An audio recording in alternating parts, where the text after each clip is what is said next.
when I'm walking down the street. I do want to say to Doni and many of you in this room that over a very long career in this city, all of you have helped me and my colleagues tell the truth and to try to tell. I may not look like you and you me, but my head up. I'm from South Carolina, so I just gotta be you.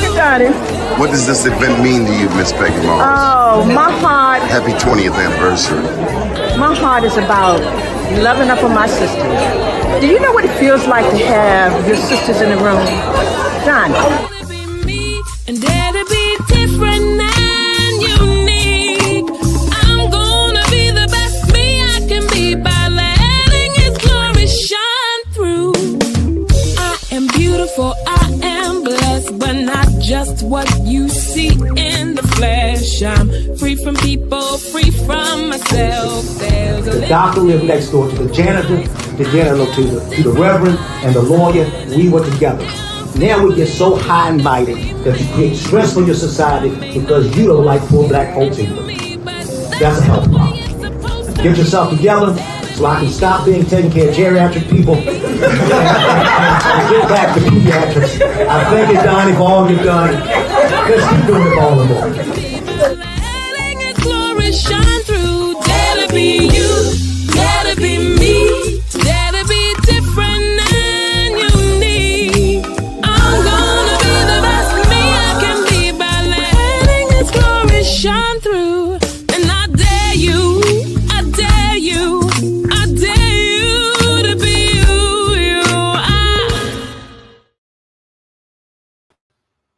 First name's Doni, last name's Glover, entered to win it for the long haul, baby. So last night we had a wonderful Black Wall Street out at BWI Airport. And I got to tell you, Ricky Smith has done a wonderful job out there keeping that place in order. And he has a wonderful team of people helping him. But today we're here to talk a little bit about Baltimore County. And to help us do it, we have with us Sharonda Dillard Huffman. Sharonda Huffman, how you doing? Hi. Good morning. Happy Friday. I'm well. And yourself? I'm good. I'm good. So tell us about your campaign, Sharonda. Okay. Well, in Baltimore County, at the most recent election, the council had put a ballot amendment which allows 2 more districts in Baltimore County. So therefore, I had decided that I was going to run for office. One of the things that's interesting is we had a ballot amendment, but it did not actually include the map when someone voted for it. So that's a little bit up for discussion. Can you hear me, Doni? Okay. So So I don't know if I'm having bad service. So luckily, I was able to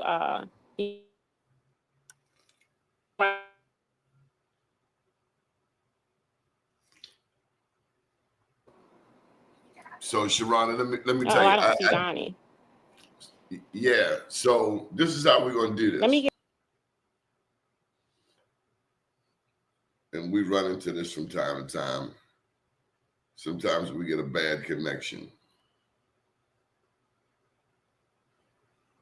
But anyway, we're talking with Sharonda Huffman about Baltimore County politics. And this is going to be interesting, let me tell you.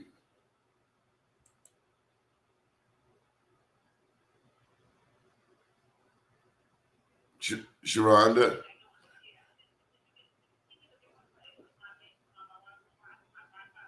Yes, I think you should stay on the phone. I think you should sign in on the screen, but I think you should stick with this audio right here because it's much better. So keep doing your interview. So one of the things I wanted to share with you, and we're talking with Sharonda Huffman, and she's going to sign back in and show her face. But Sharonda, you have how many people out there in Baltimore County? Oh, it's a total of 850,000 people. Now, in each district, when they figure out what the map's going to be, it should be approximately 92,000 or so, 92 to 95,000 per district. Right. So Baltimore County compared to Montgomery County and Prince George's County, which also have close to 1 million people, they've got a total of 11 council people. Right. So what's happened is since they haven't changed our charter since like 1956. So as a result, we now slow down.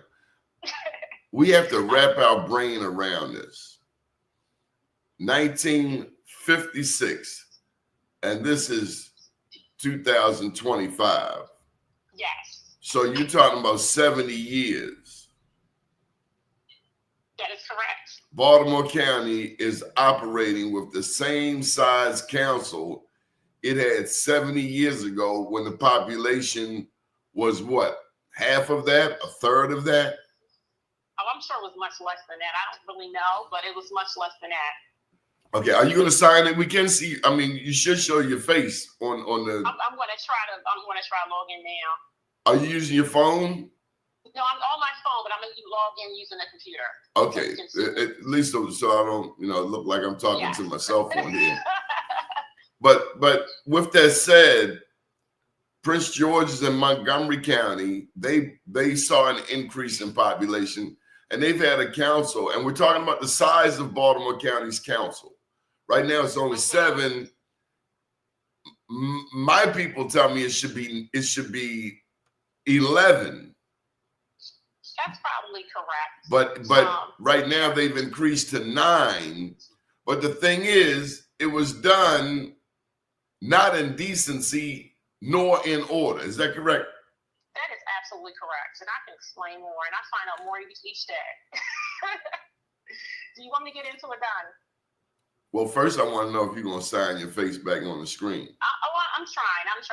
Okay. I'm logging into the computer, so I just want to make sure I do everything correctly. Okay. StreamYard's difficult. I don't want to be on the phone and also on the StreamYard on the same device. I just want to make sure I'm on. Oh, well, let's see how it goes.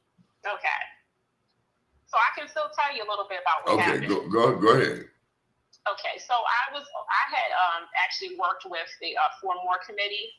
So we were trying to get 4 more districts. So that probably would have been more aligned with how the rest of the jurisdictions, how many people each council person represented. However, what happened was they had determined that, maybe we should try to just get 2 more. And I'm talking about the council. Because they got a little bit scared having so many people. And one of the things they said was that they didn't have, it was going to cost a lot. Okay, so when they said it costs a lot. I got to jump in here. Before you go too far, I need you to know we've had Linda Walker Dorsey on this show. Okay, so you know. we know the backdrop. Okay. And we know that with the influence, with the money that African Americans contribute to Baltimore County, you're 30%. Mm-hmm. That's roughly 1 in 3. It's painful to see any expansion that doesn't include Black people, quite frankly. And although you're running in District 7, this is. Well, I don't know what district I'm running in. That's the part of the story. But you are in Essex. I am in Essex. I live in Essex. That does not change. I live in Essex, but we don't know which parts of Essex will be in what district, because they're actually doing the redistricting now. But if we were to go by the map that was drawn up, then I'm in a new District 8. But I don't know if that map is actually legitimate. So let me just go back to this, and I'm not at all. I'm just going to say it is real weird how Baltimore County Council tried to pass this new map that was done out of order, meaning they used a map. They followed an illegal procedure. The map was supposed to be presented by a neutral party. And no one stopped it. It went on the ballot. Well, let me stop you there. It didn't go on the ballot. we heard about it. That's because if you were informed and you went to the meetings, but there was no mention of an exhibit that was on the ballot. So basically, you went to the ballot box and you just thought you were voting for 2 more districts. So how did it get? So how? What did happen at the during the election? Well, what happened was, so let me say this is ongoing. As I'm trying to log in now, this is ongoing. So when I tried to, because I'm proactive, when I tried to register to become a person on the 2026 ballot, I was told you don't have the actual map yet. That was from the Board of Elections.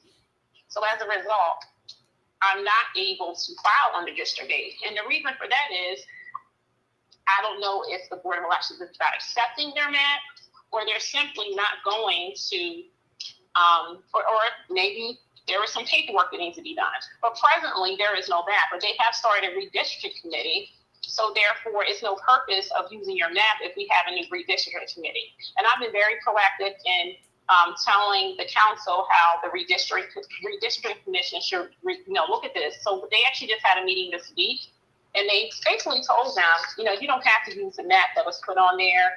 And, some people are disputing whether it's legitimate or not. But I have in writing from the Board of Elections that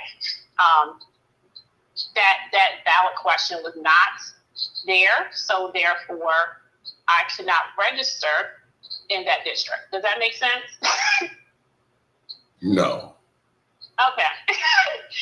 Basically, whatever reason, if there's paperwork that needs to be filled out or whatever has happened, the Board of Elections is not going to, they're not considering that map presently. Now that could change, but I'm wondering why would it change? It just makes you wonder, why do we pay these people who can't do that, who have not done their job? I mean, in my business, if I don't do the job, I don't get paid.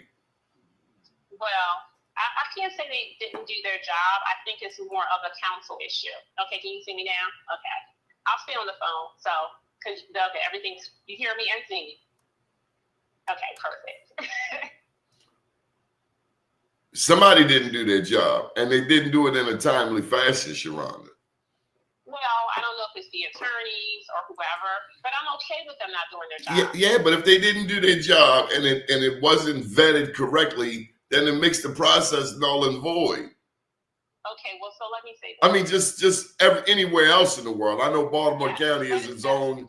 I know Baltimore County is its own universe, but now, see, that's the thing. They're just going to be subject to litigation, and I think with the recent Supreme Court decision, the litigation may be more so. If you didn't do everything in the open environment, you are subject to get it overturned. And so, but you can't technically have it overturned unless there's actually something on the books. So the question is the redistricting map actually something on the books, or is it not something on the books? Tell you something else that Linda Walker Dorsey brought to our attention, that Izzy Patoka sided with the 3 Republicans in order to get the current map, or at least the proposed map, to where it is.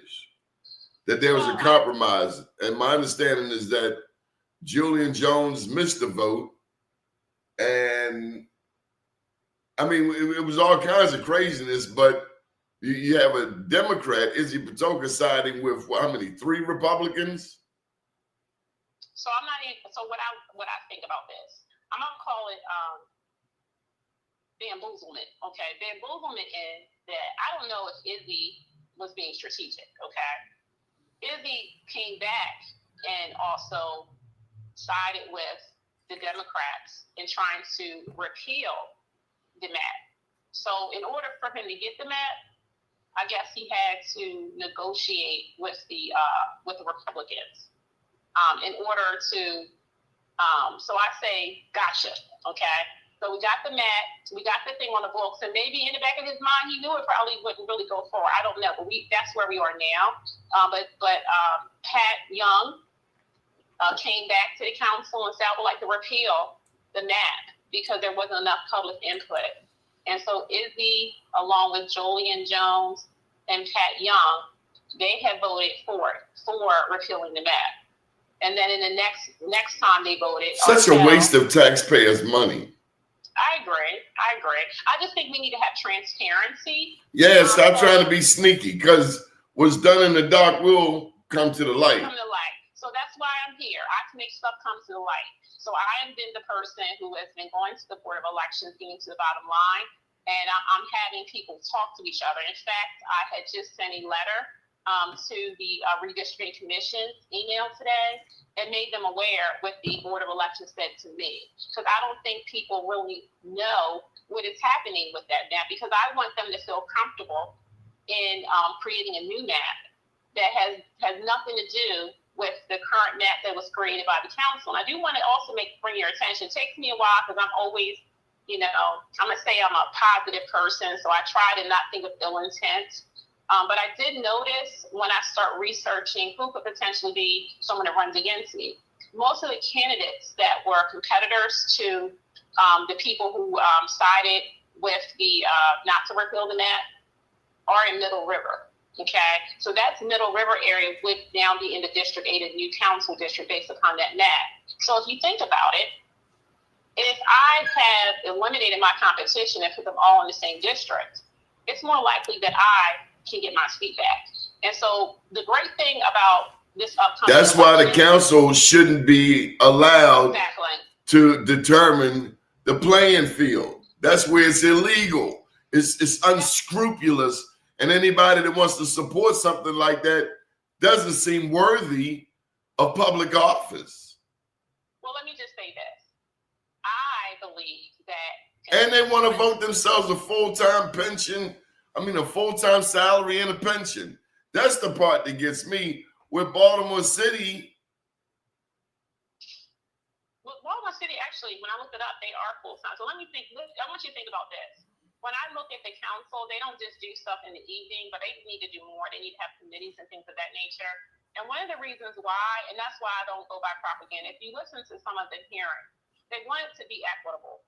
I don't know about you, but I would make way more than a half-time job. And I don't think it would be equitable if we can, a lot of people who run for office, that does become their job. And a lot of people who are worthy of doing this cannot afford. Some of them also have two jobs. I know, but that's what I'm saying. So if it becomes a full-time job, because some people have two jobs because this isn't a full-time job. But if you look at the people who are actually doing the work and actually have to go to these things during the day, it is a full-time job. They have a staff. What I'm concerned about is the reason why they wanted to have it full-time, so women who have to take care of children and things like that, they will have an equal opportunity to pay for this. Some people are actually entrepreneurs, or they're retired. And a lot of women who have held the office are normally older women. Younger women might not be able to afford to be on a half-time salary, and they might not be able to afford to get another job. And that was one of the things that the redistricting, the committee had determined. That's why they said it should be full-time. There are other jurisdictions like Prince George's County that's full-time, and I believe that Baltimore City is full-time as well. Listen, and they actually have hearings and stuff on it. Baltimore County Council is not very diverse. Oh, not at all. And all of this time, they've had two non-whites on the council. That's correct. All of that money that black people spend out there in Baltimore County, 30% of the tax base. Mm-hmm. That's almost 1/3 of the tax base comes from African Americans. That's why it's very important for this redistricting committee to be mindful, and I've said it over and over again, there's an opportunity for them to change the course of how we do business in the county. They're not trying to change it. Well, I don't know, because Julian, he just puts, well, who is they? But I think some people are listening to me, to be honest with you, because I'm all over it, and I know Julian's has actually got someone from the University of Baltimore who's African American. He's a lawyer. To be on this redistricting commission. I know there's also I think Pat Young, she was asking some very good questions, and she even referenced what I said. Pat Young is a man. Yes, but I'm saying they have people representing them for the redistricting commission that'll allow us to have a more of an even playing field. So it's going to be up to that redistricting commission to determine, where, if they're going to make it a more equitable map. And so there could be more competition in areas where African Americans and minorities live. Are people as politically involved as you'd like to see in Baltimore County? Absolutely not. So that's what I'm trying to do is at least be a little bit, I've been trying to educate people about the process so there be more engagement.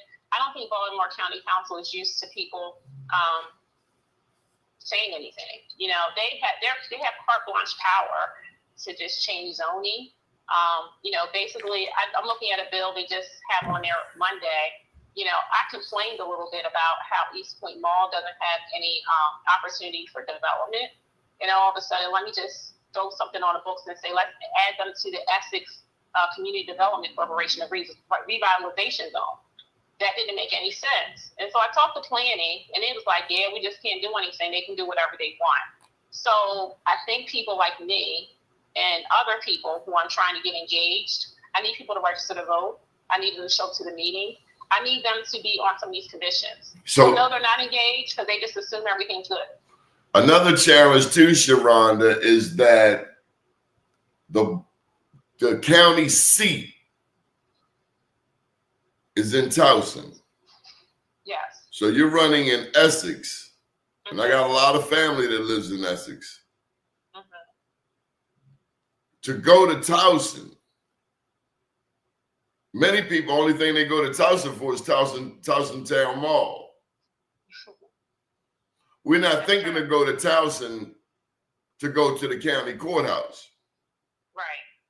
A lot of people are scared of the courthouse. Well, it's the old courthouse. It's not actually where they do anything as far as except do county business. So I want people to actually start showing up. And actually, you know what? You don't have to come anymore. They have things done online. And I want to really, if I get into office, I want to open up, make sure even our commission meetings are done online and live, because I'm all about accessibility as well. What I'm getting to is that for all people in Baltimore County, Black, white, Jew, Gentile, Asian, Latino, we have to go to Towson to be a part of the civics, to be a part of determining how we live. Politics determines who gets what, when, and where. And that's determined in Towson, where the county executive's office is, not just the courthouses, but where the county council meets. So whether we live in Catonsville, Arbutus, Pikesville, Franklin, Essex, Turner Station, we all got to go to Towson. Right. And be involved. We have to know about the council meetings. It's more than just pushing a lever on election day or filling in a bubble. And also, we have to pressure the council people to be more inclusive.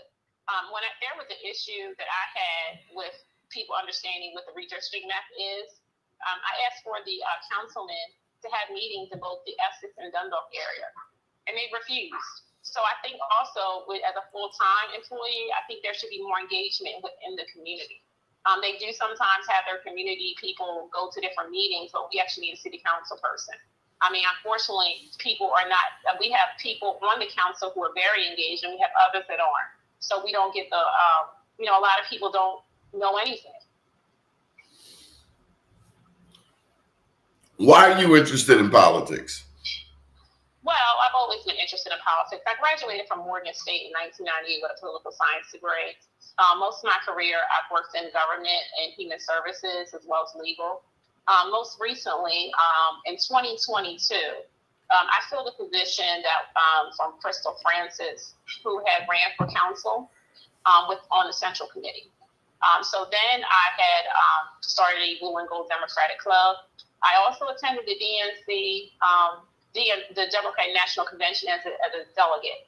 I have helped in various different campaigns not just in this area, but in Prince George's County, throughout the state. One of the things that I am most concerned about is how we are helping individuals who are adults with disabilities, like my son, AJ, who has autism. And I don't think that because people with developmental disabilities may not have the ability to speak as well as I can, I want to be the person who's representing the most vulnerable people that we never think about because they might not be a voter. So that's why it's important to me for this position. And not only that, I'm tired. I'm tired of seeing, we have a new Jim Crow over where I live at, where we can just determine where people can stay just because I don't know you. So it's not a opportunity for there to be real estate growth because they say, oh, we don't want those people in my neighborhood. And those are code words. So I'm trying to teach what housing looks like. I feel like the housing prices and rents are going up because we technically don't really have a lot of supply. It's about supply and demand. And that also goes into economic growth. And so it's sometimes about education, and that's why I want to have a seat at the table. Wow. When did you first get involved in politics?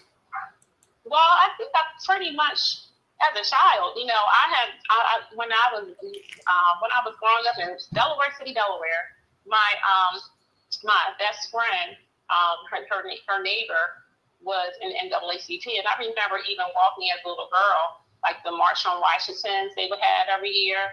I remember meeting Jesse Jackson when he was running for president with my grandmother. I remember meeting Joe Biden as a little child. I was born in 1975, so I've known Joe Biden, when I started knowing who people were, like all my life. So I've always been engaged in some political process, even in high school. I made sure I was on the student council. I was the vice president. So I've always been engaged in politics and wanted to be part of the process. And then when I got engaged in government, I was the person who would look at the bills, give my comment, and help create bills. So I don't think I've ever not been engaged in politics in some kind of way. Did you see what the president said about the air crash that happened and how he blamed it on DEI? Yeah, I saw that. I made a post about it. I think it's really unfortunate that we take these opportunities that we should be trying to come together to try to make up stuff. No, he inserted that deliberately. Yeah, he inserted. Yes, and he also it's the same thing they said when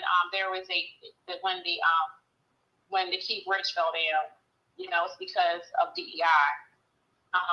It's very unfortunate, but it's propaganda, and so I'm trying to be here to make people think a little bit differently. Like, he doesn't know what to say. It was like literally you fired the head of the FAA on the 20th, and then within 10 days we have a major crash. It makes sense to me, but I just want to educate people that we have to make people accountable. And so it's easy to make people accountable by blaming someone. That was easy for him to make other people accountable because he doesn't want to take that blame. I think the FAA is without real leadership right now. Clearly. Yeah. This guy, he's way out there. And, you look at the Elon Musk, did he not do a Nazi salute? So I don't know what his purpose of doing that was, but it's a little scary. What's most concerning? It's disrespectful. Yes, but what's most concerning to me that you're taking orders from someone who is not in government. He can't be president. He's not eligible. And then we just make these little, I don't know what kind of attorneys they have, but when you make the kind of like, oh, we're going to suspend everything. That deeply impacts the people that we serve, that for housing, it's the end of the month, Medicaid, and, everybody was scrambling. Like, what do we do? You're shutting down financial aid. I'm just astonished. It's now we're on day 11, and a lot has happened. So, the most important thing we need to do is I can't focus on everything at the national level because it's going to do what it's due. I'm happy that I live in Maryland, where we're going to have to be a little bit self-sustaining. I think we have a great governor. And I think we also need to work on, tightening up what's going on locally in Baltimore County. Do you have Latinos that live in your district? Do I have any what? Latinos. Yeah, absolutely. So I don't know what my district's going to be, but a lot of the people who work like on the Key Bridge, they lived in my district, because my district includes Dundalk. Like the Dundalk area is on the verge of becoming more minorities if you put all them together, and that includes the Hispanic community. So we have a large Hispanic community in Eastern Baltimore County. What I'm getting to is, do you see ICE in your district? I don't know if ICE is in my district. I saw a report yesterday from Izzy Patoka that ICE was in West Baltimore County. So I don't know. I look at the news just like you. But I just want to say this too. ICE has always been there. It's just that Trump is putting more emphasis on it. I think ICE it's a police organization that looks for persons who have overstayed their visas, or they have actually done some kind of crime. I just think that Trump has actually taken some things that were safety nets, like schools, churches, off of the, off of it. In fact, probably there were more people taken by ICE under the Obama administration. But I think that what we do is he tries to focus on things that makes you scared, and he actually is making us a little bit scared, because Izzy Patoka said it looks like an African-American boy was asked on in Ricerstown about his citizenship from an agent. That's a little scary. I'm a little concerned about police interactions with children who haven't done anything, because they still are, like a police force. So I don't know. I just don't know what to say. Are they checking white children? I don't know. I mean, probably it's not. It's not like we don't have white immigrants also. Absolutely. Right. And there's, I'm sure Are we checking immigration status in Pikesville? Well, Pikesville's not too far. I don't know. Well, Pikesville, I don't know. What I'm saying is there are a lot of Jewish people that live in Pikesville, and some are from Eastern Europe. Mm-hmm. So are we checking for identification equitably in all districts? Right. Mm-hmm. We treating all districts the same, or are we pinpointing where we think there are more illegals? Well, Donnie, what color? Donnie, you know what I'm doing today? After this, I'm going to get my passport, and I'm going to get all my kids' passport cards just so they have it on them.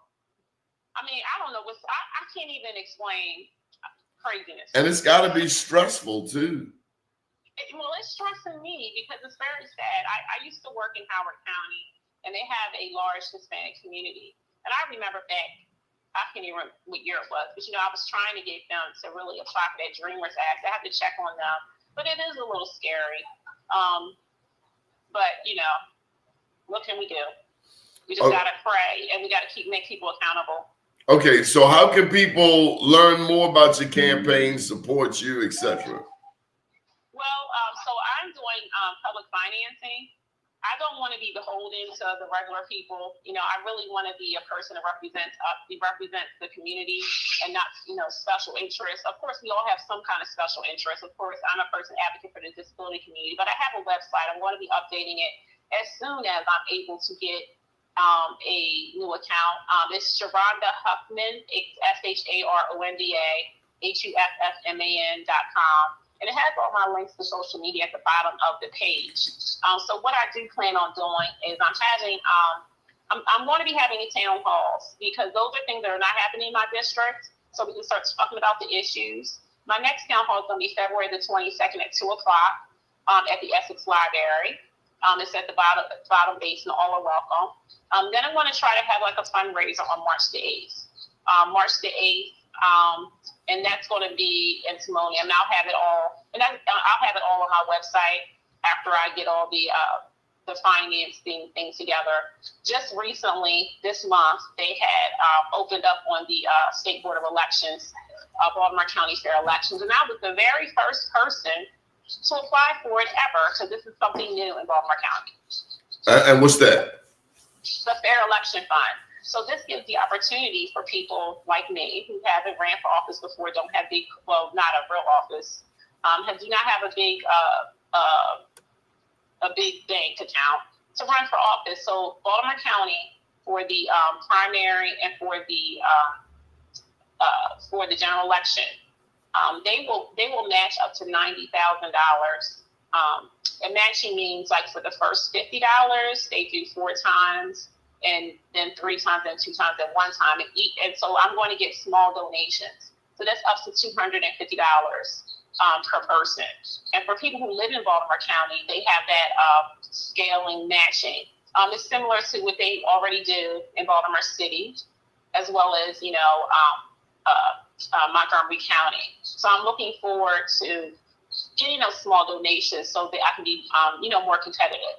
So tell us more about your district, 7 or 8. Where is it? Who currently represents it, etc.? Okay, so right now I live in District 7, and that's basically Dundalk area, Edgemere, and I live in Essex. Now, there's a small portion of District 7 that's Middle River. Now, if they expand it to what they have on the map, it would basically be Essex and Middle River. And when I say Middle River, that's kind of like inclusive of Belize Quarter, Carroll Island, and Oliver Beach. So those are like waterfront communities that's in Essex. So my district is very diverse. So you have the people in Belize Quarter, their area median income might be $100,000. And then if you go over to my side, it's District 7, we have the lowest adjusted, the area median income in the county. So depending on where I'm going to be, I'm very concerned that we're leaving people behind. I love the community. It's a lot of things going on in Essex. We have great restaurants. We have a waterfront. We also have right now we have the East Point Mall. I hope that we can do more development. One of the things that Johnny O did was that he had created, the council as well, a revitalization area. So we do have the Essex revitalization zone. So that's going to be like the main streets. So we're trying to, build up our businesses. We have a lot of new community in our area. Is White Marsh your district? No, White Marsh is not my district. No, that's a total different. That's going to be that's not my district. But I like the lower eastern Baltimore County area. Right beside you, right next to it. Yeah. Yeah, it's similar. Like that, like when I go to the mall. So like we also have the Rosedale. We have a small part of Rosedale as well. Rosedale, that what is it? The little 40 area. So what could happen though? I want to just tell you, I don't know what the map's going to be, but if they were to consider making a new district, you will find there's a lot of diversity in the Middle River Essex area. So I would say about 30% or more of my Black people, as well as if we go into Rossville, that's majority minority. So there are opportunities to create a majority minority district there as well. How's the voter turnout? Well, I don't think that many people come out to vote, and so we have more registered Democrats than we have Republicans, but the Republicans are winning. And so there was a big change in 2014.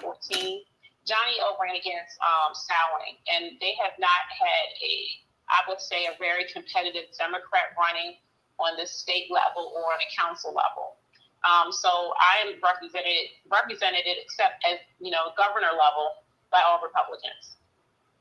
I'm not understanding what you just said. So my council person is a Republican, my senator is a Republican, and my delegates are Republican. On the state, in your state district. So I'm on the council district and the legislative district. What about your congressperson?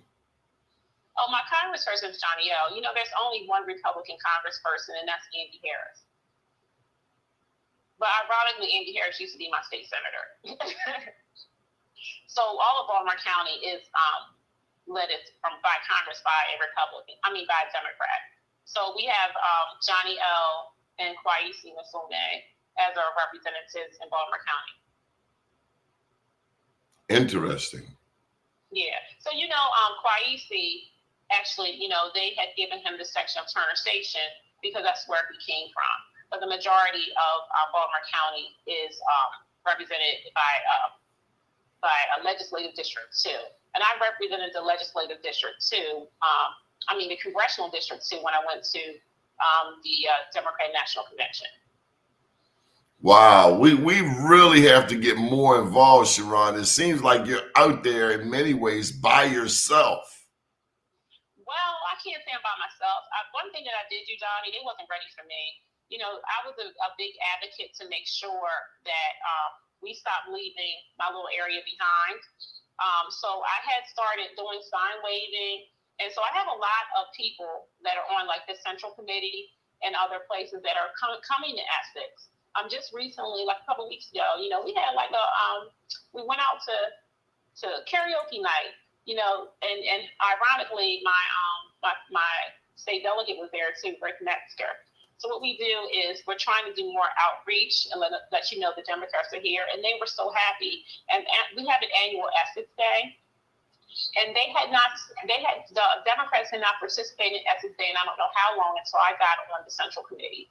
So for the last 2 years, we have participated in Essex Day, and you know a lot of Democrats are coming out. So my goal is to have my team do more voter registration. We have a lot of pockets of African American communities that are not registered to vote, and I think that's what's going to turn this race around.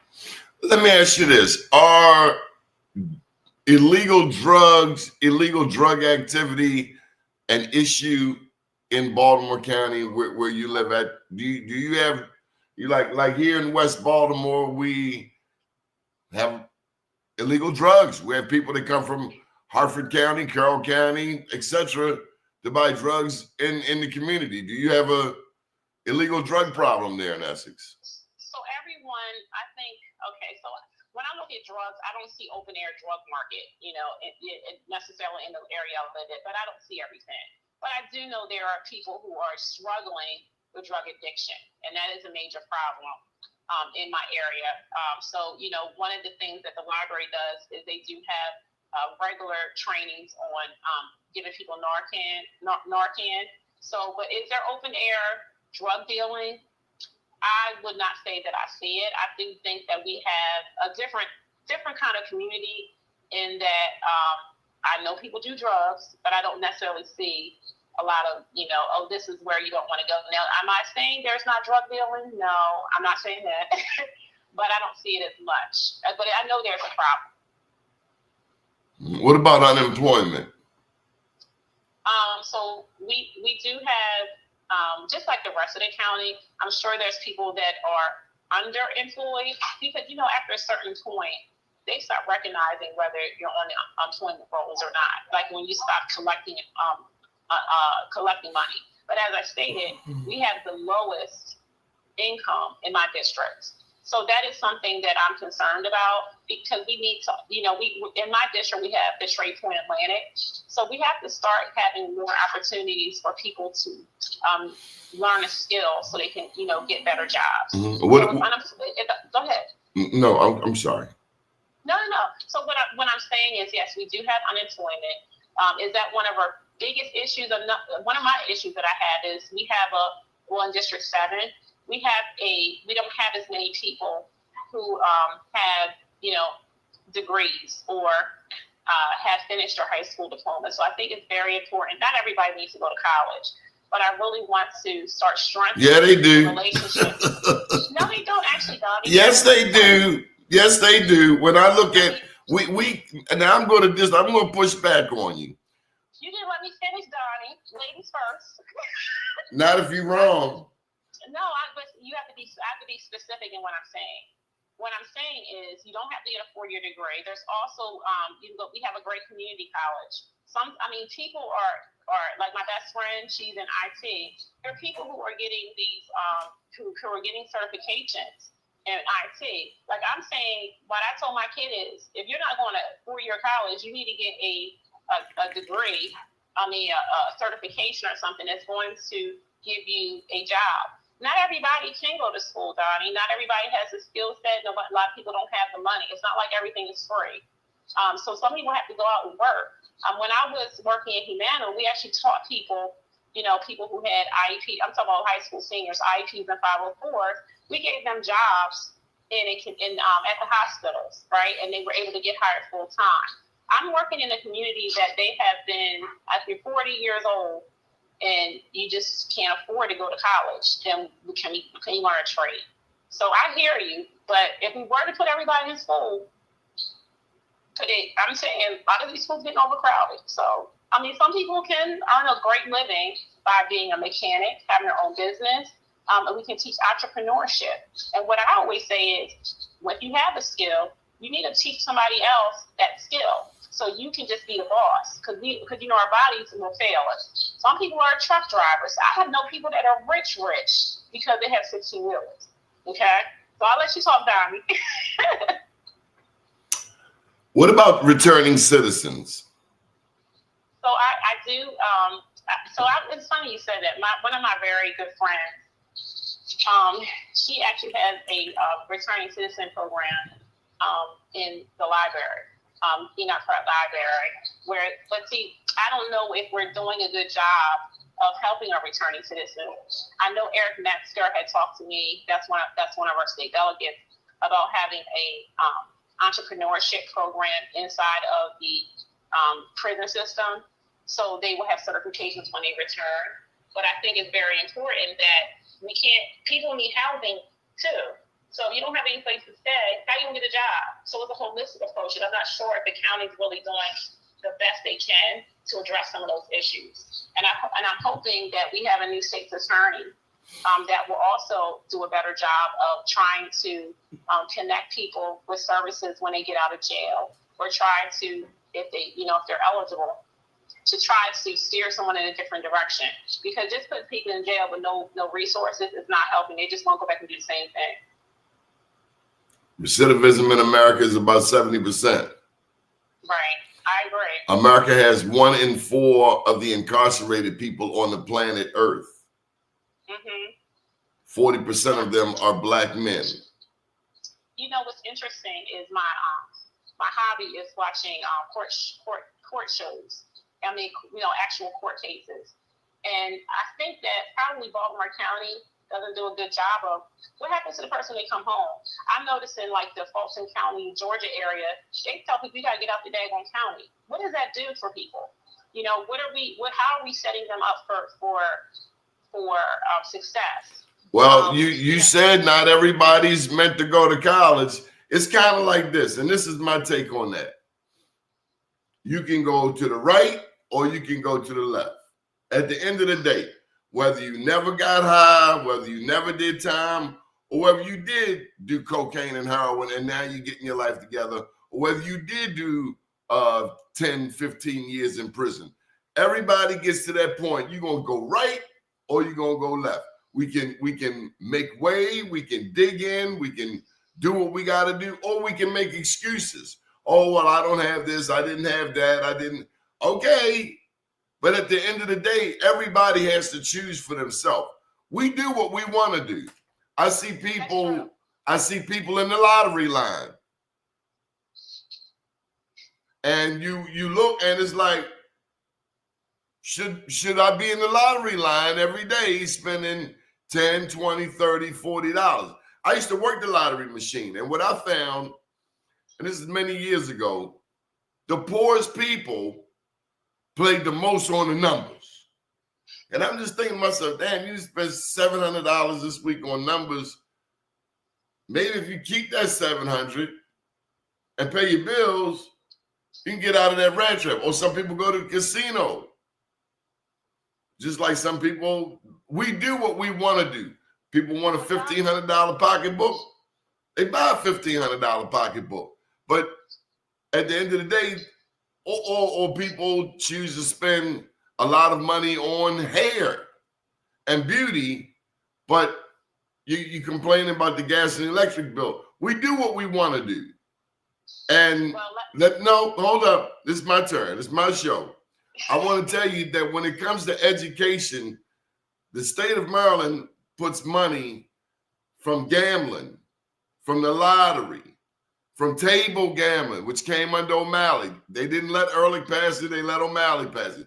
Table gambling and sports gambling, such that, and the big thing was, I'm talking way back in 1973 when it first came about, money for education. What we have is a new football stadium, a new baseball stadium, but we have schools, and I can't speak for Baltimore County. We have schools in Baltimore City without air and without heat. We have renovated the football stadium, the baseball. We have immaculate coliseums, but we got schools without air or heat. So it's no wonder why kids take us for a joke. That's all I'm saying. And so when we say, hey, not everybody's meant to go to college, okay, make your mind up, but you're going somewhere. You're either going to go further into a career the right way or the wrong way. That's all I'm saying. Well, speaking of Martin O'Malley, I'm going to go to the DNC today after I get my passport. Let me just tell you that is going to where the school was a Jedi mind trick. That was just going to a bigger budget, and they just decided, oh, well, we'll just use this other money for something else that they had allotted for it. But also I agree with you wholeheartedly. And you know what I find that we need to learn, and this is something that we can have wraparound programs. We never really learn financial management. So if nobody ever told you how to save your money, then you don't know how to save your money. If you watch your mama go to the liquor store every day and get her lottery tickets, that's probably what you're going to do too. So one of the things I'm trying to teach my kids is get a job, and we actually have, my son is 19 now, and we have an appointment for him to he's been saving his money, and we're going to start investing in his retirement, and I just want more people to do more like that. Well, let's put your campaign out there. This is from Gwen Levy. She works with Returning Citizens. She says she works with Pratt Library's Project Encore. Yes, absolutely. And the great thing about it is they even hire people to work in the new Pratt store they have at the Eastern Avenue Library, and that's actually the person that's doing all that. And I don't want to mix jobs with outside. That's one of my campaign managers. So what I do is I try to have people next to me that are smarter than me, because I don't know everything, but I make sure I keep myself in the right circles, and I try to do best practices and benchmarking. And unfortunately, I don't really see a lot of people in Baltimore County do that. And there's a whole thing I even see in Baltimore City. We just do what we always been doing, and they think that's going to work. And I just want to bring new ideas to the table. I also don't want people to just think, let me just take this off the top of my head and make a policy. And that's happening a lot too, and they sometimes fail. What's your favorite quote? Oh, now I can't think real quick. So I always say, I'm gonna have you represent me if you just tell me you can't think. I can't think off the top of it. I said Angela Davis. Changing. Okay. My favorite quote is Angela Davis. Every day, I always think I'm going to do a raw thing.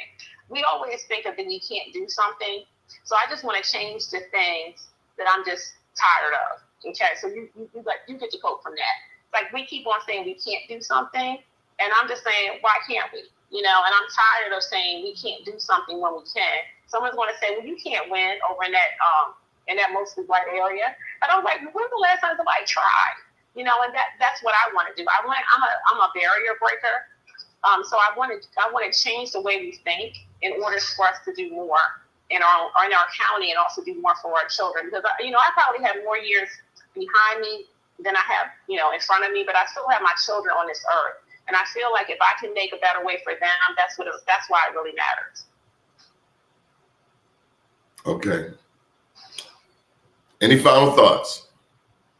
Well, I just want people to they can send me an email, and I'm going to be having a mailing list. My email is Sharonda, SHARONDA, at SharondaHuffman.com. I also will be posting more information about my campaign on my website, which is SharondaHuffman.com. Please follow me on Facebook. It's D8 Huffman. I'm also on Instagram, D8 Huffman, and I have a Twitter account, D8 Huffman, and I guess all that other stuff. So, you know, just keep me in prayer. I also plan on, since I don't really have a district, I have no problem in campaigning anywhere, because I think it's very important to get the message out. Too often we only care about our district, but I'm a holistic person. I think we need to care about our county, our state, and how we fit into this world. So those are my final thoughts, Doni. But I so appreciate you and for this opportunity to talk to you. Sorry about the technical difficulties, but we put it all together. Thank you. Good deal. Thank you for joining us. Good morning, world.